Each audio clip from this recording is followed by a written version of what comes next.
You should not do what your parents want you to do. You should do what you're wired to do. There are people in this world that only you can help. Erica can't reach them. I can't reach them. But something about you, whether it's building something with your hands, creating something digitally, I could go through every job in the world. And on the other end of that job is a person. And when we do something at work that we're good at and that we enjoy, and that matters to us, we are giving ourselves away. Ken Coleman is a career coach, author, and radio host who inspires people to find and pursue their dream jobs. On The Ken Coleman Show, he helps listeners advance their careers and find true professional fulfillment. People feel like they can't actually make a change and not hurt themselves financially. There's just so much fear there. I think fear of the unknown is the biggest fear we humans face.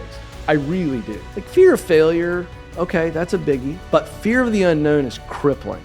Am I good at it? And can I get better? Do I enjoy the work? And do I care about the results of my job? And if the answer is no to any one of those three, it's going to eventually put you in that disengaged, kind of a zombie kind of existence. Hi, it's Erica Kohlberg, and before we dive into today's podcast episode, I have an exciting announcement that can help you save an extra $1,000 without having to penny pinch or change your lifestyle. On Monday, I'm running my free 5-day savings challenge, where you'll discover simple and creative ways that you can save extra money every month. And whatever you want to do with that extra money is up to you. I'll just show you how to save it. The challenge is totally free to join. All you need to do is go to erica.com/go. Erica is with a K, and you can secure your spot. By the way, these strategies that you're going to discover can help you easily save money, whether you're a budgeting novice or a finance expert. And they're going to get better and better throughout the week. But I have to tell you, I'm so excited about this and don't want you to miss out. In November of last year, we ran a savings challenge and had over 200,000 people sign up. And on average, people saved $1,005 that month through what they learned in the challenge. That means our challengers collectively saved over $200 million.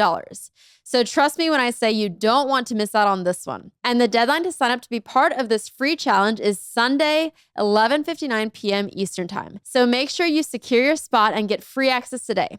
Again, that's erica.com/go, ERIKA.com/go. See you inside. I'm Erica Kohlberg, and you're listening to the Erica Taught Me podcast. So 68% of people are disengaged at work in the US. Why do you think that is? Because they're just not doing work that they're created to do, wired to do. It's just something's off. Now, tactically, we get really practical in looking at it. Either they're in the wrong seat, the type of job or role just isn't a good fit for them, or they're on the wrong bus. And that can happen too, where essentially what's confusing for a lot of people and could be really almost depressing, Erica, is if you go, I am wired for this work. I'm good at it. I enjoy it. It creates results that I care about, but it's a toxic work environment. That can be really confusing. It's almost like the head and the heart are having this weird wrestling match, because when you think about the work, you go, oh, this is exciting and I want to get to this. But when you're in an environment that's not healthy, then it starts to just wear on you mentally and emotionally. And so that's another reason too. But it's one of those two reasons. You're either not in the right role, doing what you're really wired to do, or you're just in a bad environment. And so that creates what Gallup calls this disengagement. Mm-hmm. It's not a strong hate emotion. It's just more of it's just, I got to do it. I got to get a paycheck. And this is kind of where I'm at right now. So that's where we're at. And by the way, this translates globally as well. We see the numbers are pretty similar globally, a little bit higher globally, but still a global work pandemic. Yeah. Okay. So just so I can understand the analogy, if you're in the wrong seat, that means that the role is... It's not right for you. Not right. Yeah. So... In that company or at any company? Like if you're a lawyer... If you're in the wrong seat, does that mean you should not be a lawyer, or you should not be a lawyer at that law firm? It could be that you shouldn't be a lawyer, or it could be that the type of legal work that you're doing is not how you're wired. So if we look at, of course, in this new book, we call it Find the Work You're Wired to Do. So to really answer this question, it's a great question. So everybody's wired with talent. Everybody comes in, little babies, they develop in toddlers, and then they're in grade school. And pretty early on, a parent can see talent, and teachers and coaches can see talent. So think of talent as a tool, right? That you can use, and the more experience and education we get, we turn it into a sharpened skill. So that's talent, what we do best. Then you move to what type of work lights us up. Mihai Csikszentmihalyi is a legendary psychologist. His TED Talks still, millions and millions and millions of views, and he identified what he calls as flow, a state of flow. Mm-hmm. And in describing flow, this idea that I look forward to doing legal work. When I'm engaged in the legal work, time seems to stand still. And when I'm done with the legal work, I can look back and go, wow, it was a full day, exhausting day. Man, that was really awesome. And I'm ready to hit it again. So that's what we love to do. We call that passion in this book. And then finally, what are the results of your work that you look at and you go, that's meaningful to me? All work creates a result, cause and effect. So that's the sense of mission. So if you are a lawyer in this case and you don't enjoy your work, we first start with, okay, am I really good at it? If the answer is yes, all right, so it's not a talent issue. I'm not frustrated because I'm not good enough. So then we're going to look to, do I enjoy this type of work? Well, if you're a litigator, but you don't enjoy the litigating, the public presenting, like you and I kind of like this stuff. We're performers. We dig the cameras and the lights, But if that's exhausting to you, then we've got a red alarm here. Ding, ding, ding, ding, ding. Well, what's going on? Well, maybe you enjoy more of the research and the, diving in the details. And so as a litigator in front of an audience, it's draining to you versus when you're behind the scenes, maybe digging in and research, that gives you energy. So we've got a clue there. And then you look at that third element of results that I care about. Well, do you want to get somebody off that's been charged with a crime? Do you get really excited about the justice piece? They were wrongly accused or whatever. Or do you want to put the bad guys in jail? We get that. That result matters too. So if you're that lawyer who you're good at the lawyering as far as understanding the law, the details, but you don't enjoy the performance nature, but you do enjoy behind the scenes research, and then what you care about is efficiency and process, then you go, I shouldn't be litigating as a public defender. Maybe I should be in corporate law, helping companies operate more efficiently because I help them save money on taxes or I help them deal with regulation. It's a long answer, but that's how you go, okay, am I good at it? Do I enjoy it? Does it create a result? It being the work I'm doing that I actually care about. Yeah. Like I'm excited to tell my friends or my spouse or my parents about it. So, okay, these are the three wires then. It's the talent, what you do best, passion, what you love to do, and results. Mission. Results that you care deeply about. Got it. When those are wired together, then it works perfectly. Yeah, you're just feeling alive. But there are a lot of people where they might have one or two wires working, but then the passion isn't there, or the talent isn't there, or the mission isn't there. Oh, yeah. Well, we're here in New York right now. Wall Street is famous for this. There's stories every year, and you can go see this stuff, that you've got people that are crushing it on Wall Street here in finance. They're good at their job. But we see this where high performers don't enjoy their job, but they've just always been good at math and numbers. Maybe their parents said, hey, go get this. So they go to a Ivy League school, they knock down this huge job, but they don't love it.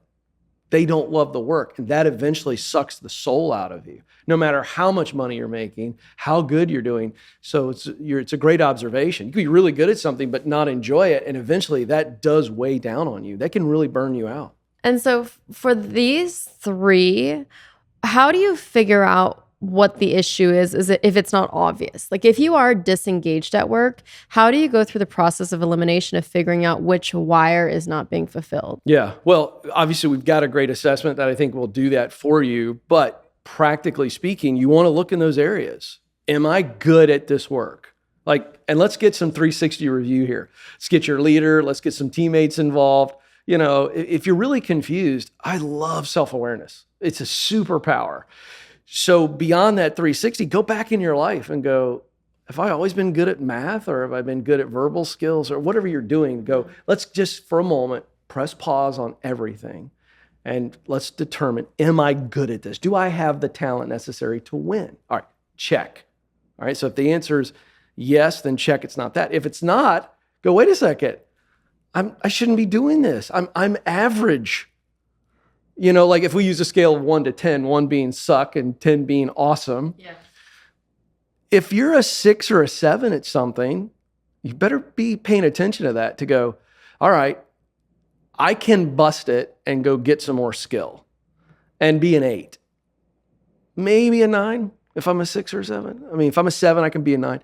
Okay, but if I'm a 4 or 5, we should probably do something else, because you could bust it and then just be barely above average, to use simple terms. So then we move to passion. So we first talked about talent, what I do best. Now, what do I enjoy doing most? And I've got to look at my day, and here's a fun little exercise. You would walk around, if you will, on your phone, or if you're one of these people that like to write it down, and I would for a week, every time you're doing some of your core tasks, I would stop and pause and go, does this drain me? Or does it fire me up? Like, does this give me energy, or does it suck energy? And I would literally go, suck energy, give energy, suck, give, right? Whatever. And I would be looking at that. And that's a really good exercise to go, oh, if I'm spending 50% of my day doing things that drain me, we have a real problem. I think you want to get to a point where you're about 75%, 80%. Yeah. Rule of thumb, because we always have to, I hate meetings, to confess to you. I hate meetings. Do you? Yeah, I'm like a creative, high energy. I got to be thinking, moving, and I hate meetings. But guess what? I have a lot of people that work with me and help me and support me. They need me to show up to meetings. So I got to be an adult.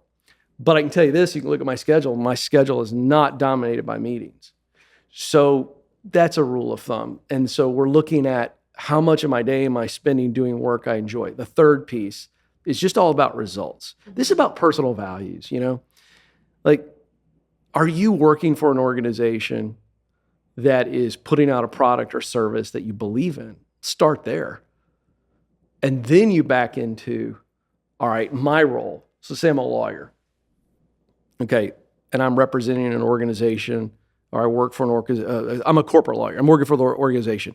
Okay, do I believe in the product, service? Do I believe in the culture, the values, the way the company runs, the way it treats people? What's its social imprint? Whatever your thing matters to you, that matters. So pay attention to it. So then you pull back to then being the lawyer, and you go, all right, even though I'm in the numbers or I'm doing regulation, I really enjoy efficiency and productivity. And so I'm contributing to that. And I believe in this company. But if the converse is true, that you enjoy the work and the efficiency, but you don't like the company, again, that's going to wear on you. So that's where you start walking through this. And it's a self-awareness game at all points. Am I good at it? And can I get better? Do I enjoy the work? And do I care about the results of my job? And if the answer is no to any one of those three, it's going to eventually put you in that disengaged, kind of a zombie kind of existence.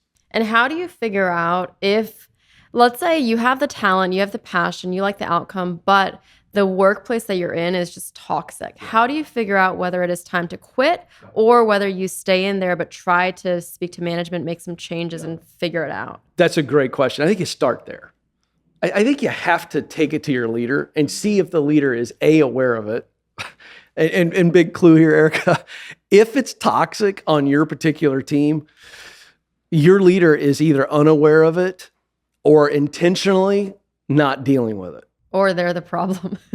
Because of that. They are the problem. So they're not dealing with it because they're just like, this is dysfunction is normal to me. And that's really true in most cases. But I do think, to your point, you have to take it to your leader so that we develop a little emotional grit here. You know, the idea of going, I'm going to learn to have difficult conversations and not be a jerk. I'm not going to be a baby, but I'm going to go and say, hey, here's what I see. Do you see this? And then based on what they say there, now we know what we're going to do. Because if they see it and they say, I do see it, What do you think we should do? That'd be a healthy leadership response. And then you could speak to, well, here's what I think we could do, but I'm willing to be a part of the change. Then you give them a chance to change it. If they don't change it, then I think you're done. Starting a business is a dream come true for a lot of people, and being your own boss is amazing. Building a team and watching your idea become a reality can be an incredible feeling. But as your business scales, so do the costs and the headaches. Maybe you're experiencing this. Your team is drowning in complex systems, and processes that should take minutes are taking days. You need NetSuite by Oracle. NetSuite is the #1 cloud financial system, bringing accounting, financial management, inventory, HR into one platform and one source of truth. You improve efficiency by bringing all your major business processes into one platform, slashing manual tasks and errors, and you know I'm all about efficiency. Over 37,000 companies have already made the move. So do the math. See how you'll profit with NetSuite. By popular demand, NetSuite has extended its one-of-a-kind flexible financing program for a few more weeks. Head to netsuite.com/Erica for all the details. That's netsuite.com/Erica. Erica is with a K. I'll put the link in the description. What is the best way to have those conversations? Because those are tough conversations Very hard. to have. Yeah, and you're bringing up a very good point. There's a huge amount of fear involved with having a difficult conversation with your boss because you're afraid they're going to let you go. And we have to acknowledge that. And so the simple rule, kind of the golden rule, treat others as you would want to be treated. I think you put yourself in your boss's shoes and go, how would I want someone to bring this to me? That may help you with some landmines of things you might say. And I think you come in and you go, hey, here's what I'm seeing. Do you see this? And leave it it's a question, not a statement. You know, you and I just met, we've met briefly before, but hanging out, if I'm just making statements all the time to you about what I think, you're going to walk away and go, wow, that guy's pretty sure of everything. And, like if we've become friends and I'm always just making statements and I'm never asking you what you think about a situation, it's off-putting. So that creates with your leader a natural defense mechanism if you come in going, we've got a dumpster fire out here, as opposed to going, hey, I'm noticing this and this and this. Do you see that? Way different posture that they should have if they're a normal human being and not really unhealthy. Yeah. You've given them something to consider and put their stamp on. At that point, you're going to find out really quickly whether or not they're open to this. And so trust yourself. If the leader's not open and doesn't see it, you got to go, all right, I can't be a part of the change. Back to your original question. If the leader's willing to make change and they genuinely are appreciative that you've brought this to them and they want you to be a part of the solution, they're going, okay, I'm running like a chick with my head cut off. I didn't see it, but now I think I can. I'm going to pay attention to this. Now you go, oh, we might be able to make some change. If you don't get that response, it's time to start looking. And my advice, by the way, you're a money expert. I actually want to return the question. I always tell people, and they call my show and ask me, I say, don't leave something, go to something. In other words, be an adult, bite the stick, grit it out, unless it's abusive. Unless you are in emotional or physical danger, mental as well, then let's go find something and let's leave. Let's step from one dock to another dock, or one boat to another boat. Do you agree with that? No. Unless you've got financial freedom. Yeah, absolutely. I think finding a replacement job is the much better route than leaving with nothing lined up. I'm curious, for a lot of people, if the boss is the problem, let's say the boss doesn't respect your time outside of work. So they are always having you stay late. They're texting you, emailing you, slacking you on weekends. How would you address that when your boss is the problem? How do you tell them that their behavior is encroaching on your personal time? Yeah. Very good question. I think you, again, same posture as before, but what you're going to say is, hey, listen, what are your expectations for me? Based on my job description and where I'm at, I just need to know, are you expecting me to be responsive to email and text on the weekend? Well, we know the answer because they're texting you, for crying out loud. Email, I'd get some clarification on. But if your boss is texting you, It's to me, there needs to be a boundary, but we've got to start with what do they think the boundary should be? And it might be a situation where they go, oh, like just that polite, but firm and clear. Yeah. What is your expectation for me on text on weekends or nights after the hour? I just want to make sure that I'm responsive to you, but I don't normally work at night. Like lay it out like that. So they go, oh, okay. By asking what is your expectation?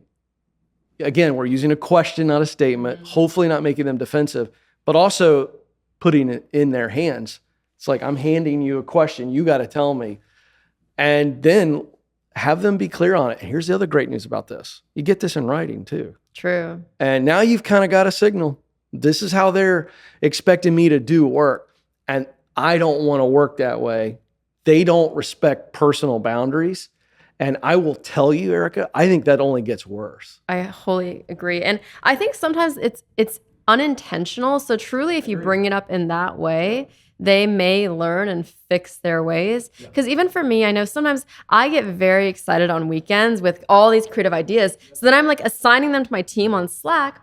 But then they're getting stressed out because they're seeing these Slack notifications. So now what I've learned to do on Slack is you can set a timer where I can send a message, but it won't actually send to them until 9 a.m. on Monday. So I do that now where even though I have the ideas on the weekends, they won't actually see my message until 9 a.m. on Monday. I want to praise you for that. That right there is Leadership 101 on boundaries.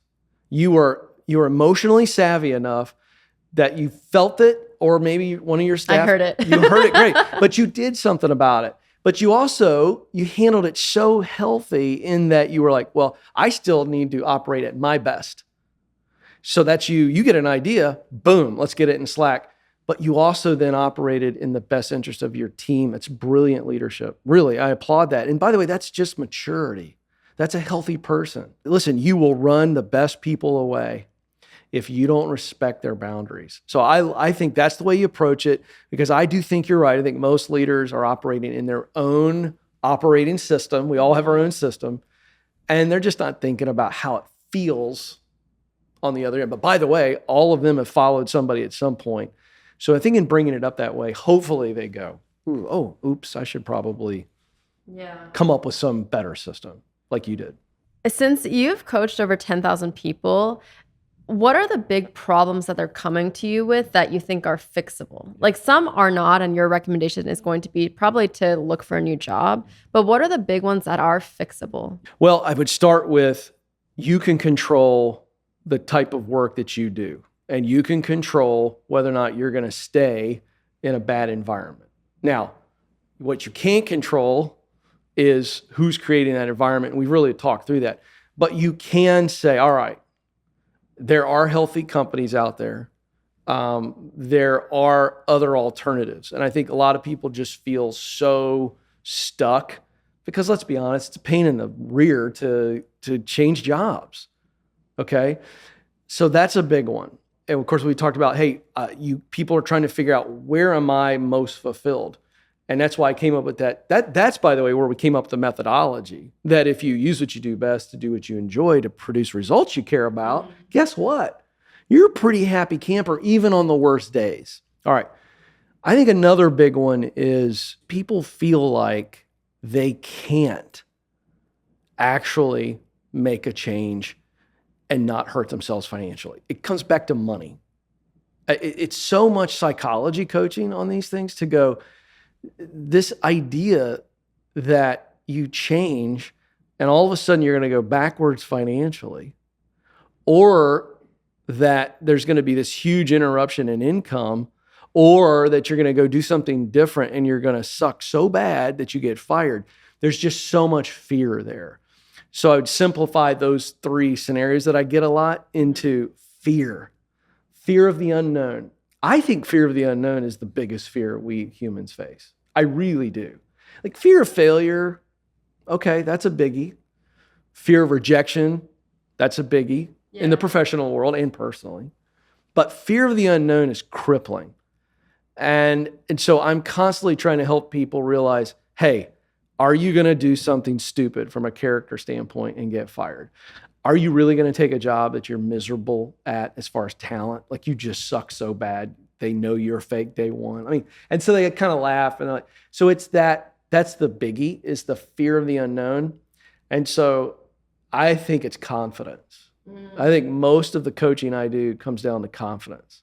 Yeah. I think for fear of the known is real. It's a real thing. And I've felt it so many times. One of the best exercises I always do when I fear the unknown is just, you can pretty much figure out what the scenarios are. Yes. So I list out all the scenarios, the best case scenarios and the worst case scenarios, and then balance it out. Even though it is unknown, I don't know what scenario it's going to go down. Is the best case scenario far greater than the worst case scenario? Like for me, when I was quitting my job, I listed those out. Like the best case scenario was that I would be able to build a company that would help so many people and have impact. The worst case scenario was that I would run out of money and have to go back to a law firm.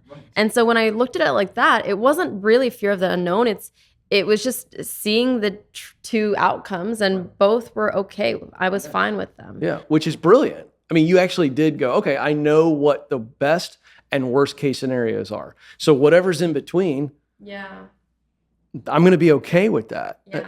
When you laid all that out, did you feel just a natural confidence to go, this is absolutely, like when you said, I can always go back to being a lawyer in a firm, did that give you a ton of courage, or did it just give you a little bit of confidence? And as you began to take steps, everything kind of grew from there? I'm just curious for you personally. I think for me, it was that if you don't change your situation, nothing will change. Like if I stayed in the law firm a year, 5 years, 10 years down the line, nothing would have changed. And I would have just wondered, like, what if I had left? And I don't like the what ifs. I like to figure out what can happen. So even though I was scared, and obviously there was a personal situation with my grandpa passing away, and I didn't want someone to control my time. That was my big motivator.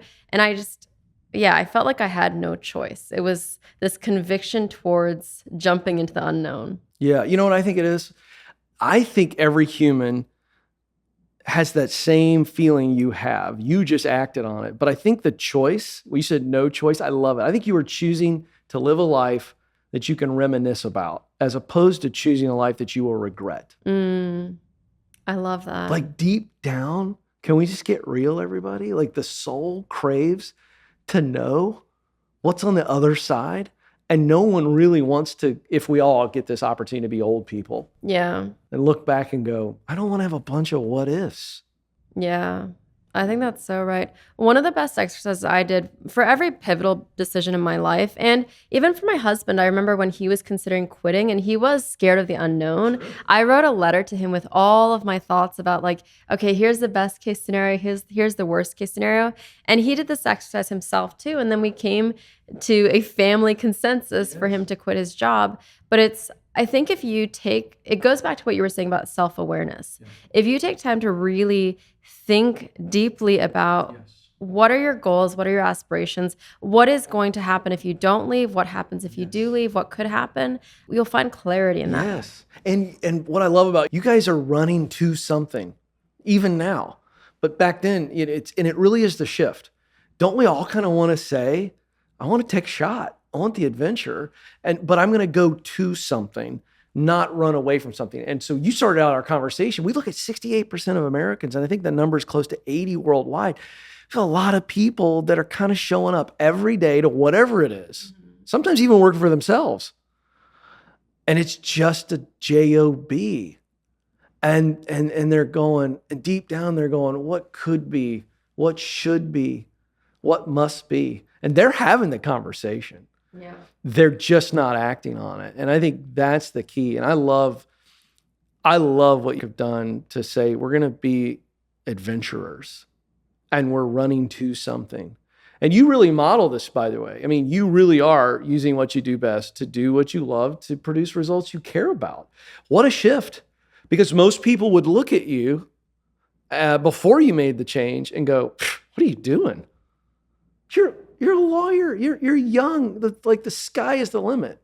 Problem is, that's not the sky that you're reaching for. So you really are the model of this. No, I mean, you really are. I mean, and how much joy do you have now compared to the joy you had before? I love it. Did you have any joy before when you were a lawyer? I'm just curious. When I think about the 3 wires, I really liked the talent part. I loved being so analytical and doing the work. Yeah. But the outcome was not for me, because really, as a corporate lawyer, what I was doing was helping the big corporations get bigger and wealthier. And that's not why I went to law school. That's not what I wanted to do with my life. I really wanted to advocate for people and help people and impact people's lives, All right, not so corporations. that's the 3rd wire, everybody. Yeah. That's the mission. That's the results that you cared about, right? You love the analytical part, but it wasn't creating a result that mattered to you. You wanted to help people, not big giant corporations. Yeah. That's huge. I love this. This is helping me think through, like, okay, I feel validated. Ken says I made the right decision. Well, there's no question about it. I don't know the audience could see it, but I felt like I saw emotion in your eyes as I was just kind of talking with you about the joy of what you have now. I felt I saw that, and that's real. And and by the way, here's what's fun for your audience, and they already know this, but I'm going to call it out to your audience because they love you. You have a lot of people following you, which means you're helping a lot of people. This is working. So you don't need me to validate anything. The folks that you're helping are validating you. And it's really fun, by the way, because you are really, truly doing what you're wired to do. Thank you.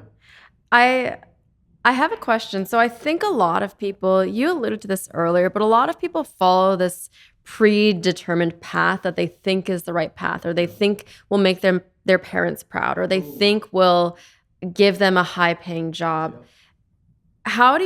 Should you avoid that? Like, I very much felt like in college, I wanted to become a doctor. All of my life, from when I was in elementary school, I wanted to become a doctor to help people. And then in college, I did really badly at organic chemistry, which is a prerequisite. Right. So then I was like, okay, this is not going to work. There's the what talent else can I do? wire. So you realize, I don't have it. I don't have it. Yeah. So then I was like, okay, what else? Doctor, lawyer. Okay, Yeah. lawyer has Sure. helped people. Right. So that's how I went on the lawyer path, to help people and also make my parents proud. Yes. Is it okay for people to go down that path, or should we not think about what society or anyone wants of us? I love this question.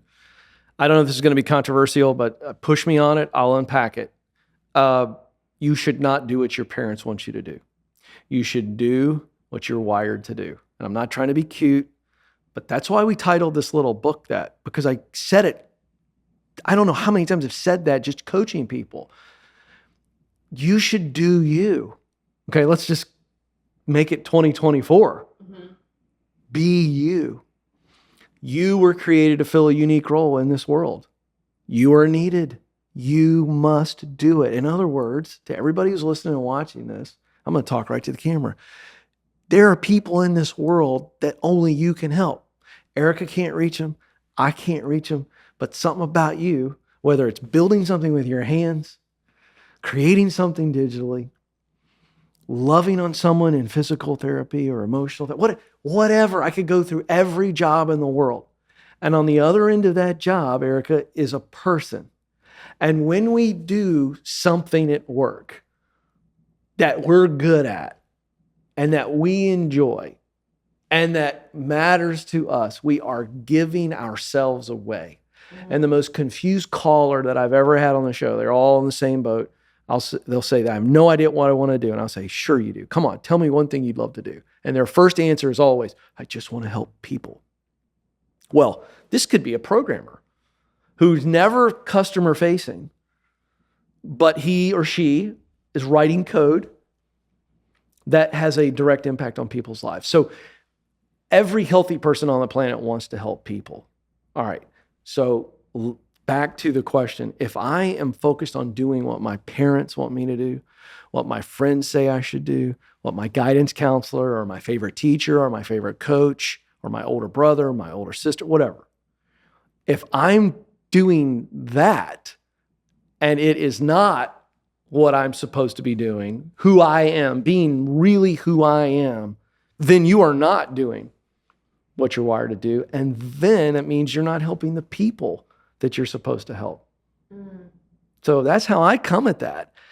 No, Now, if your parents and anybody else suggests something that you are wired to do, and you can go through this self-awareness exercise and they actually are healthy and they're not projecting their lack of doing something on you, you get all this stuff, then yes, but only to the extent that whatever is being suggested to you, you can validate that it is who you really are. I find it hard though to figure out like what it is you want to do. I remember even when I was 18 years old feeling that pressure. At the time I thought I wanted to be a doctor again, but it's a lot of pressure to put on a young person to say, what do you want to do with your life? And I found that for me, I learned best through process of elimination. Like I figured out what I didn't want to do or what didn't suit me to ultimately get to this path at age 29 where I figured out that, okay, I didn't want to be a corporate lawyer full time. I wanted to help people. And even now I'm still figuring it out. Like, what do I want to do with the rest of my life? I think I have a good feeling, but things can change. So is it, I just don't understand. Is it process of elimination or is it that, like, how will you know what you're supposed to do? I think it is process of elimination on some level, but I also think it depends on how you come at decisions, okay? So there are thinkers and feelers. If I were to just take the entire world and put us into two groups, you have your thinkers and you got your feelers. That's just how we make decisions. Now, if you're a feeler doesn't mean there's not thought involved, obviously. And if you're a thinker doesn't mean that emotion's not involved. But let's take your process of elimination. I think it works. But I would say the methodology that we've been talking about helps us with eliminating. So as you start to look at things, I think maybe I want to be a doctor. Okay. Instead of doing all this deep thinking about, is that because I watched Grey's Anatomy when I was a sophomore in high school, or is there something there? So let's go, okay, doctor, what do you have to be good in to be a doctor? Well, that's an easy answer to figure out. Math and science. Okay. Are you good at math and science? If you suck at math and science and you've been killing yourself through your entire academic career to get a C in math or science, I'm not saying you can't be a doctor, but I'm saying we got a warning sign, right? Process of elimination. Yeah. If you're getting Fs, medicine's not for you. By the way, that would be me. That entire side of my brain is dead. Math and science, I'm awful at, always have been.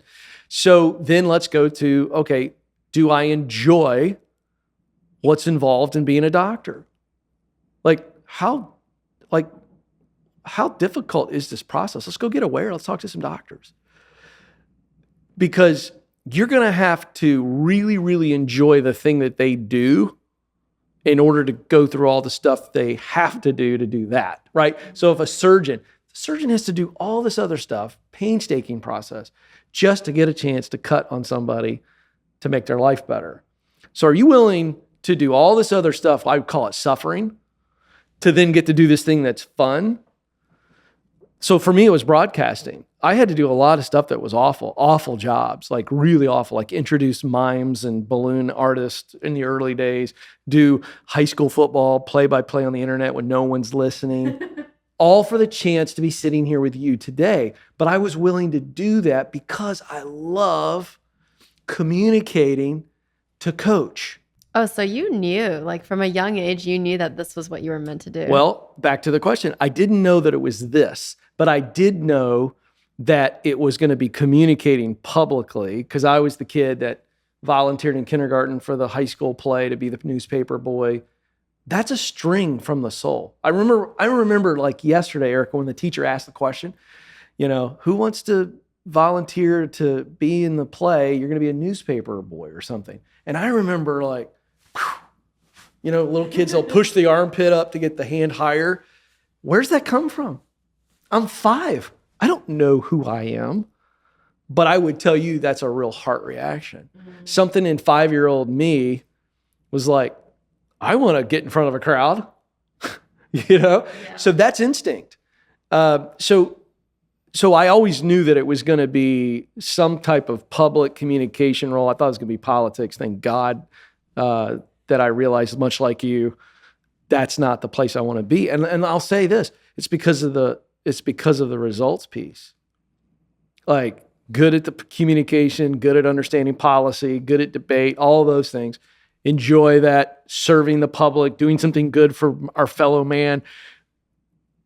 But legislation and infighting and party politics and camp, forget it. So it is a process of elimination. So a young person doesn't have to pick a career at 18 in my mind, but I do think they need to become self-aware as early as being a sophomore. We have a student version of this assessment that allows the student just to go, oh, okay, I know at this point in my life, I'm good at this stuff and I enjoy some of this over here and I do care about this. That can be identified as a teen. In fact, research shows, Erica, that a lot of adults return to an idea, a fantasy that they had when they were 9 or 10 years of age, when they're most happy at work. So it's not my opinion. That's what the data says. So I get back to that design piece, and you can meet an empathetic kid at 9. Your parents will go, this kid has always loved animals, or always went for the suffering animal, or always helped their classmate. And that person, if they're true to themselves, will eventually end up in a professional role through process of elimination. If they go, well, what are the problems I most want to solve? That gets to the missional result. So I might identify a problem that I care deeply about, and then I figure out the people and then who's helping those people. Make sense? Makes sense. So if you go, I've always wanted to help people who are struggling physically. Okay, well, now we start to learn what are those physical problems you most get excited about. That could be physical therapy, to being a physician assistant, to a nurse, to a doctor. You get the point. So it is process of elimination, but you got to know what we're eliminating. Am I good at it? Do I enjoy it? Does it create a result I care about? That's your process of elimination. What do you say to people who are in their 40s and 50s and 60s and say, I don't love my job, but it feels too late for me to make a big switch? It's not too late. It is not too late. What we got to do, though, is we've got to say, all right, I'm going to be very strategic about this and not emotional. So we've got real life. We got expenses. If we got a lot of debt, I'm going to tell you right now, I would start clearing the debt, because here's what I know. When you're the expert here. I mean, I'm co-host of the Ramsey Show, one of the largest podcasts in the world on money. So I will say this, that I have some experience, listening to people do debt-free screams where they tell us their journey. And I will tell you this, a debt-free person has more margin financially, which means they have more freedom emotionally to make a decision like this.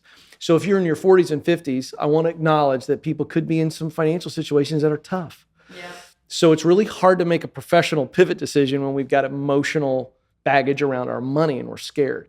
So I want to get stable financially and emotionally first. That'd be my first piece of advice. I wouldn't even have you you could take this assessment, you could read all this, but it's kind of like, I don't even know if it's clear if you're stressed out financially. Yeah. So let's get stable financially and emotionally. Then we start to go, all right, what are my options? Let's get self-aware. I call it retreating back to clarity. When we were kids, we played freeze tag, and we were always scared of the person chasing us. And when we got to base, we were like, and we calmed down. That's what I mean here. And when we can get back to clarity of who we are, we go, I'm 45 and I'm a CPA. And I became a CPA because my dad was a CPA. And I was always good with numbers, and I got A's in my accounting classes, and my dad recommended it. I went to his college. You get the drill. So you start there, and you go, okay, I know I'm good at it, but I clearly don't enjoy it. What do I enjoy? And let's figure that out, okay? So we know you're good at processing numbers, so we're going to get some clues from there. And by the way, here's a 3-part question that I would give to anybody in that situation and to your audience. Even if they get this assessment results and they go, okay, I see me for the first time, but I'm still having a hard time ideating on what I can do and choosing. And this helps those people in the mid-career situation. Who are the people I want to help? The problem or desire they have, the solution to that problem or desire that I get excited about. There's with practical questions, because now we start ideating. Remember, it's all about people. Can you say that one more time? Yes. Who are the people I want to help? And we begin to just think. Right? Free of professional choice. Just who do I want to help? Okay. So I want to help people who are struggling with money, if that's the answer. All right. What's the problem or desire they have? That's the second question. Well, They want financial freedom. freedom. They have no margin. Stress about They're stressed money. out of their mind. And so we know that. So then we say, what are the solutions to that problem that I get excited about? That's where we ideate. So I'll give you an example of a caller. She called into my show. She was making $350,000 a year. She starts the call off saying she's miserable. I start asking a couple quick questions, get caught up. What do you do? I'm in pharmaceutical sales. I go, why? She goes, because I'm really good at selling. And I knew I could make a lot of money. I said, congratulations. How much money are you making? She said, $350,000. I said, why are you calling me today? I knew the answer. She goes, I'm miserable. I said, okay. So I walked her through those 3 questions. And I said, turn your brain off. And I want you to answer with your heart. I said, number 1, who are the people you want to help? She said, women who are struggling physically. I said, wow, that's great. I said, what's the problem? What's underneath the physical struggle? She has bad lifestyle choices. They're overweight, and they've got a cacophony of physical issues. I said, great. What's the solution to that problem that you could get excited about if I guaranteed you that you could get qualified and you could do it? And she said, I think it would be a nutritionist and health coach. And I said, that's awesome. I said, can I ask you why those are your answers? And she began to cry. She got really emotional. And she said, Ken, I lost 60 pounds over the last 6 months and has changed my life in every way. And I want to help other women who are going through that. She's crying as she's telling me this. That's the process. And this woman was at the age of the person you asked. She was in her mid-40s, killing it financially. So we walked her through the rest of that call. All right, so let's get around some health coaches and nutritionists. Let's learn everything about it by just having coffee or lunches with people that are winning in that space. Let's learn everything we can about it to validate. I call that clarify and verify that this is the thing. We know it's there here, but is this the best way to go about helping those women? Yeah. And so let's figure that out. Then let's figure out if you have the talent to pull it off. If you do, ding, ding, ding, we've got a winner. So by going through that with her, we knew she enjoyed the idea of coaching and helping women. She can sell. So the communication piece is a no-brainer. So that's how you do it. That's a real life situation. And so those 3 questions are what I would call ideation questions. And they let us see out here real clarity. So now it's not confusing. But when I can't see the answers to those 3 questions, who are the people I want to help, the problem or desire that they have, and the solutions to those problems or desires, if we can't see that, the world out there looks really scary. But once we see that, everything else melts away. I love that. And I think the great thing too, for example, for that lady, the health coaching, she could do that while she still has her full-time $350K job. Like she could start it in the evenings, the weekends, right. See if she really likes it. And then hopefully if she starts making money from that and it gets to a place where she's comfortable to leave her full-time job, then she makes the switch. Because I don't think it has to be so like, quit your job and then start your passion. You should absolutely, if you can, start your passion while you're still working the full-time job. I think you're absolutely right. Let me add another scenario there. She could go get qualified, do all that on the side, but instead of starting it for herself, but starting for herself is a viable option. But she could keep knocking down that 350. Maybe now that she's super motivated to a clear goal, maybe she ups her salary by another 100K. And you know what she's doing? She's stacking cash. She's stacking cash to then have a full year salary maybe, to then start it on the side and go all in. Or maybe she goes and works for somebody. She takes her time, she gets qualified, she's stacking cash, and then she goes works directly for somebody where she doesn't have to start it on her own. That's the point. You have options here. Yeah. But now she's going into work and she's selling with a little more zip because now she has a dream. And she sees a path to the dream. I went onto your website. It's kencoleman.com/assessment, and we'll put that link in the show notes for people. And I took your career assessment. Yes, we have the results. So I want to show you the results, and you tell me what you think. Okay, this is great. So this is fun, folks. She's giving me access here. We're looking at, okay, so we're going to look at, first thing is what the assessment does. And I'm not going to explain it to great detail unless you want me to, but your report, which we're getting ready to look at, focuses on your top 3 talents, what you do best, your top 3 passions, the work you enjoy doing most, and then we focus on one primary missional result, which is what motivates you the most. So let's look at talent. This is what she does best. And we group the world of talent into 12 buckets just to keep it simple. So talent number one, by the way, before we dive into this, you agree with these results. You answered it honestly. It's great. It was very accurate. So Erica's top talent is execution.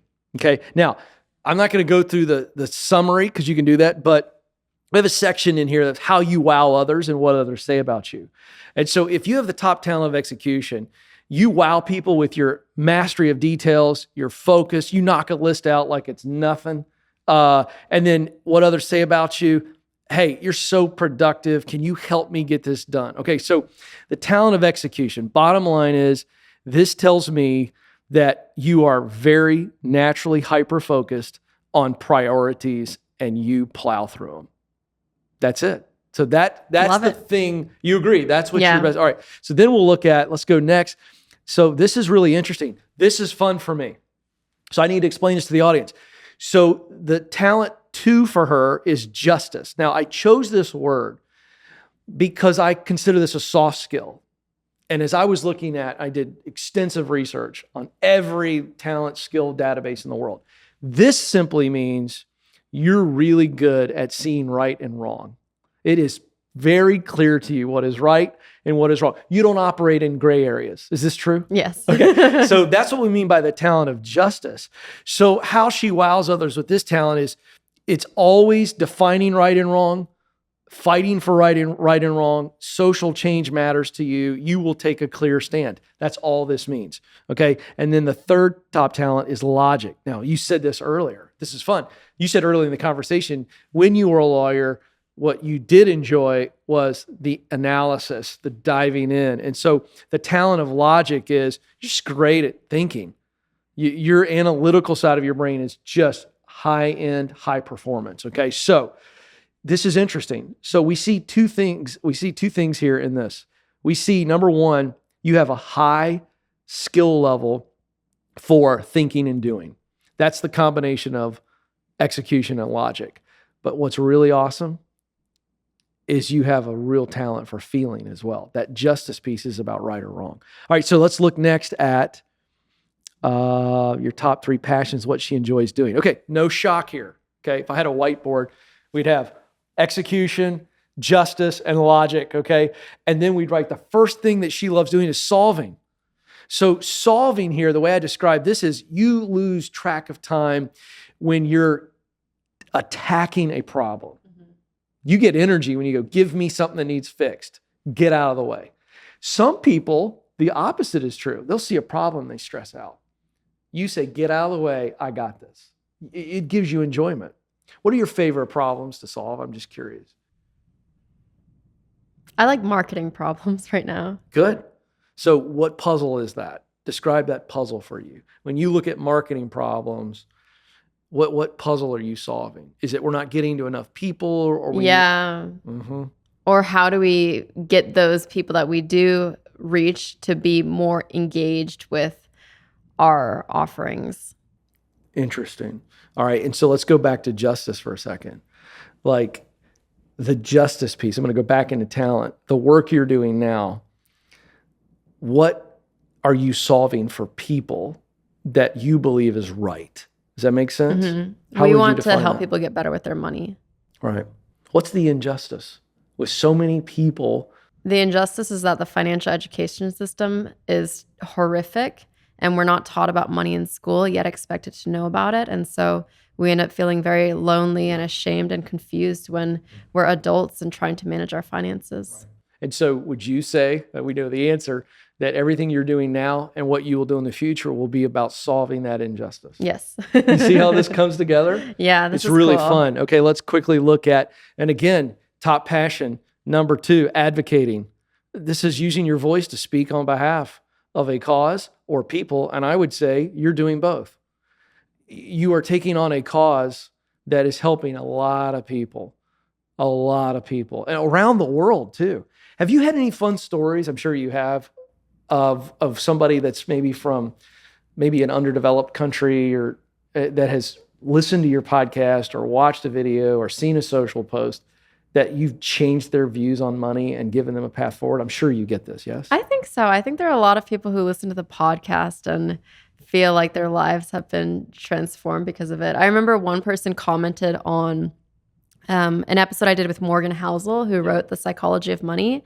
And he said, one day I hope to be able to afford that book because it seems like that book could be life-changing. So I tracked him down and we were in contact via email, and I sent him money to buy that book, the Morgan Housel book, which I do think is life-changing. So. Oh, I love that. So again, you as this now what we call an influencer, a new media personality, whatever you want to call it, you are advocating for people. So this is so exciting. I knew this was going to yield really fun results, but this is really fun for me. So this is cool. Protecting. Now, this is an interesting result for somebody that's in the space you're in. Protecting is the passion of defending the vulnerable, shielding people from danger, but it has a lot of applications. You see a lot of people that'll get this result who may be in medicine or law enforcement, social workers. But here's what's interesting. If the audience is picking up on this, we've got advocating, okay? We've got, the top one was solving, advocating, and protecting. Here's what's really interesting.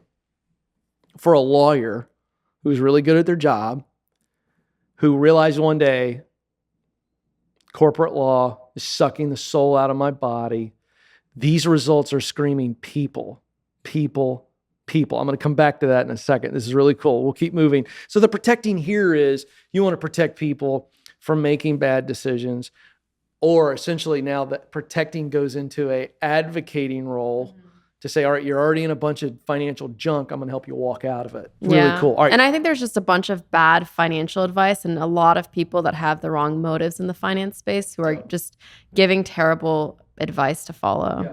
All right. This is fun. So knowing what I know about the assessment, because by the way, I actually spent 3 years writing this and coming up with this. So usually I can try to figure people's result out. I was going to come up with, you were going to have a people missional result. Now, for the audience, I want to make sure they understand this.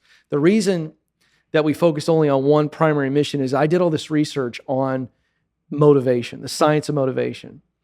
And so the results in this assessment are based on what science has found out about the 6 intrinsic motivators. Fancy word, it just simply means you do something because you want to, okay? Your top result is influence. This is you want to influence people's thinking, feeling, and acting around money. Is that a fair statement? Yes. I'm trying to simplify it. So this is exciting. So here's what I see. So there's 4 types of work in the world. I'm trying to simplify this for the audience. You could take every job, every career path, and put it into 4 categories, okay? Idea work, I'll explain these in a second. People work, process work, and object work, all right? Idea work, that's the space that you and I are in. Content, writing books, teaching, idea work, we get that. People work, that's just focused. There's a direct result of people. So that's a very broad application, but I'm doing work that is people focused. A lot of times you see people and idea work overlap in careers, okay? Then you got process work. Process work is a little bit more system focused. This could be a computer programmer all the way to a project manager. We get that. Accountants, that kind of stuff. Object work, people working with their hands. Builders, sculptors, that's the idea. So idea work, people work, process work, object work. Your results are screaming people, people, people. And the reason is because your top mission result is influence. That's all people. You're motivated to help people. So when someone gets the results like this, and again, we scroll back through and we go, all right, let's look at this. Okay, we're looking at the top talents again, what she does best, execution. Now that's a process, that falls in the process bucket, execution. But you're going to see how they overlap. Justice, again, driven towards right and wrong, affecting people. And then the last talent, logic. Now that's a process thing. So I want people to understand when they get the results, they begin to see, okay, there's a lot of process in this as to what I do best. So I need to be doing process type work, and you are, because you've systematically created a show, programs, products, things of that nature. And that's the way that's what you're really good at doing. But then when we go back through one more time to what you love doing, it's all about solving. You will not be happy ever, Erica, if you aren't waking up in a work function solving a big people problem. It can't be solving some legal, document and helping a CEO figure out some regulation. It must be a people problem. This is the love piece. By the way, quick thing, talent is all technical. Think of them as tools in a tool belt. It's all up here. The last two results, passion, what I love to do, and results that matter, it's all heart. And we got to understand that. And so solving people problems, advocating for people, that's her second top passion. And then protecting people from financial pitfall, financial destruction, that's so beautiful. And again, all about influence. So you're good at process, but you love people work. So that's, if I simplified it at that, it's as long as you're using that ability in the process space to influence people to avoid or get out of those financial problems, you're always going to be happy. So 30 years from now, you're going to evolve. But it may change. The only thing that's going to change here is maybe the problem changes. So the reason I'm so proud of these results is they move with you through your life. Yeah. Right? You may get out of the finance, I'm not saying this, but the point is if you were to pivot 10 years from now from doing a financial show and everything you're doing, it's okay. As long as there's the problem that you're going after is about influencing people to avoid the problem. I love that. Questions about that? No, I think these results are very accurate. Yeah. As soon as I saw them, I was like, yep, that's me. Well, here's what I want people to know. The results will be very accurate, and you will feel as though my assessment is reading your mind. It's not. If you answer the questions honestly, instinctively from the heart, your results are going to blow you away. But it's the equivalent of sitting with me for an hour if I were to just walk you through all the questions. The good news, this takes about 15, 18 minutes. And well, now some people can take longer if they really think about it. Don't think, feel. These things are based on feel. That's so good. So if we were to take the 68% of people who are disengaged at work, yes, and you had to give them 3 action points to transform their life and give them a job that they're happy with, first would be going to kencoleman.com/assessment to take get this. clear. Okay. That's what are the 2 one. others? Get clear is one. So we want to get clear on who we are, okay? And then what we want to do and where we can do it. So that's what Get Clear is, and this tool does this for you, and the little book that comes with it is me coaching you. Now, that's Get Clear. Secondly, once we know what's out there, let's get qualified. And you may already be qualified, but that's our second action item, all right? If I've got to get a certification, you may not have to get a degree, and I have a 2-part question on that. Is a degree the only way to do this thing that I now know I want to do? Or is a degree the best way to do this thing I now want to do? And if the answer is no, you and I both know there are a lot more options these days than existed 30 years ago. It's less expensive, less time consuming. So get clear is step 1. Step 2 is get qualified. That's the idea of what do I need to learn and do to get on this new ladder to climb. And then the third step is get connected. Let me tell you something. I wrote a book years ago called The Proximity Principle. It became a bestseller. It surprised me. But it was just based on the right people in the right places. If I were to break that book down, it would be if you put yourself around the right people, we're talking in context to this answer, in the space I want to go to. So I'm going from being a lawyer to being a money expert, using your example. Well, the proximity principle says if I'm around the right people and in the right places, opportunities find me. You shouldn't have to kick the door down if you're getting connected. That's that third action step. Get connected. Get around people that are doing what you want to do. Learn from them. Take them to lunch. Buy them coffee. Act like it's a master's program, and you got to interview these people. Mm-hmm. And it's like a little bucket walking around. Here's my little bucket of feedback, and I'm going to learn so much. Knowledge and wisdom. So that's the get connected. Those 3 things. Get clear, get qualified, get connected. And I'm going to tell you something. This is not magic. This isn't like motivational gibberish. I'm giving you really practical steps that work for the most successful people in the world. Nobody gets where they are in a place of success without so much help. Yeah.